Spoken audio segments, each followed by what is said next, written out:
मेरी दोस्त का नाम रेणु था। उसने अपने बेटे की शादी बहुत ही अमीर परिवार में की थी, जिन्होंने अपनी बेटी को दहेज में कार, कोठी और काफी सारे जेवर के अलावा एक नौकरानी भी दी थी। शादी के मौके पर तो मैं उनके यहाँ न जा सकी। जब कई महीने बाद मैं रेणु के घर गई तो मुझे मालूम हुआ कि रेणु की बहू दहेज में एक नौकरानी भी लाई है, जो उसके पूरे घर का काम संभालती है।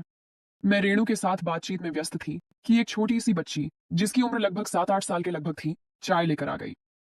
रेणु ने मुझे बताया कि यह वही लड़की है जो मेरी बहू के साथ दहेज में आई है। मैंने बच्ची से उसका नाम पूछा तो उसने अपना नाम प्रिया बताया। सांवले रंग की दुबली पतली सी प्रिया का ताल्लुक एक गरीब घराने से था। उसकी माँ ने गरीबी की वजह से अपनी बच्ची को बतौर दहेज दूसरे शहर भेज दिया था। यह सोचकर मुझ पर एक अजीब कपकपी सी तारी हो गई। मैं हैरान थी कि उसके माता पिता ने उस नन्ही सी बच्ची को खुद से दूर, बल्कि दूसरे शहर भेजने का हौसला कैसे किया होगा। क्या उसकी माँ को अपनी नन्ही शहजादी को खुद से दूर करके दूसरों के कामकाज के लिए भेजते हुए जरा तरस नहीं आया होगा। उस वक्त तो मैं कुछ न बोली, लेकिन रेणु से इतना कहा कि यह सरासर जुल्म है कि इतनी सी बच्ची अपने माँ बाप और बहन भाइयों के बिना यहाँ रहे और फिर सारा दिन तुम लोगों की सेवा और काम भी करे।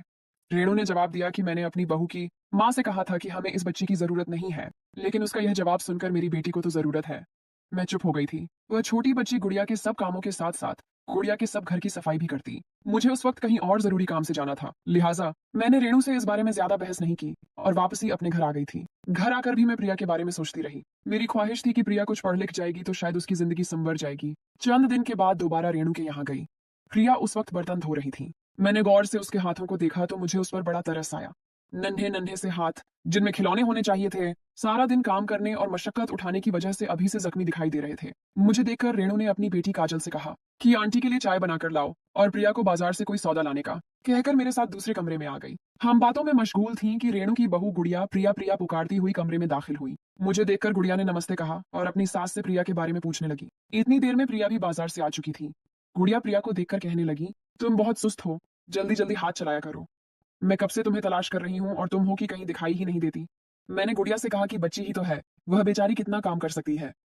रेणु को शायद मेरी बात अच्छी नहीं लगी। उसने मेरी बात का कोई जवाब नहीं दिया। प्रिया सुन रही थी। वह कहने लगी, खाला जान, मैं बेचारी नहीं हूँ, मैं अच्छा खासा कमाती हूँ। दीदी की माँ ने मेरी माँ को 12,000 मेरी कमाई के दिए थे, इसीलिए मैं उनके साथ यहाँ काम करने अपनी मर्जी से आई हूँ। मुझ पर कोई भी जोर जबरदस्ती नहीं है। उसने अपनी उंगली लहराते हुए जवाब दिया। प्रिया की यह बात सुनकर मैंने कुछ सोचा और कहा, अगर मैं तुम्हारी माँ को 15,000 रुपए दूं तो क्या तुम मेरे साथ मेरे घर में रहोगी? मैं तुम्हें पढ़ाऊंगी भी और तुमसे ज्यादा काम भी नहीं लूंगी।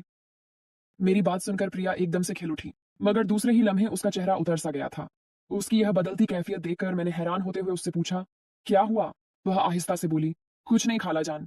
नहीं, कोई बात तो है प्रिया, बताओ ना। मेरे इसरार पर वह बोली, खाला जान, मेरा भी दिल चाहता है कि मैं अपनी उम्र के दूसरे बच्चों की तरह पढ़ाई लिखाई करूं।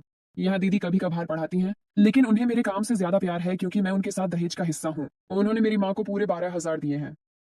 मुझे पता था वह क्या कहना चाहती थी, इसीलिए मैंने उसकी बात काटते हुए कहा, तो क्या हुआ? तुम मेरे पास रहो, पैसों की फिक्र न करो। मेरी इस बात पर प्रिया ने मुझे जवाब दिया। वह जवाब मेरे लिए एक ऐसा सबक था जिसे मैं कभी भुला नहीं पाऊंगी, और शायद आप भी सोचने पर मजबूर हो जाएंगे कि प्रिया कहने लगी, खाला जान, जबान जबान होती है। मेरी माँ ने इन लोगों को जबान दी हुई है कि मेरी बेटी प्रिया इतने अरसे तक आपकी तनख्वाह पर यहाँ काम करेगी, तो मैं उन्हें कैसे झूठा कर सकती हूँ? आप मुझे बेशक इससे 2 गुना पैसों का लालच दे दें, लेकिन मैं अपनी माँ की बात टाल नहीं सकती। अगर मैंने इसी तरह किया तो मेरी छोटी बहन, जो अभी 5 साल की है, उसे काम करना होगा।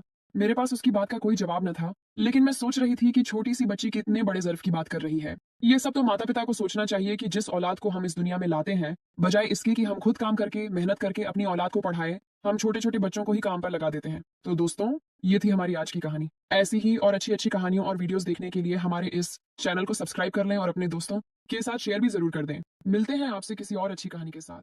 तब तक के लिए जय।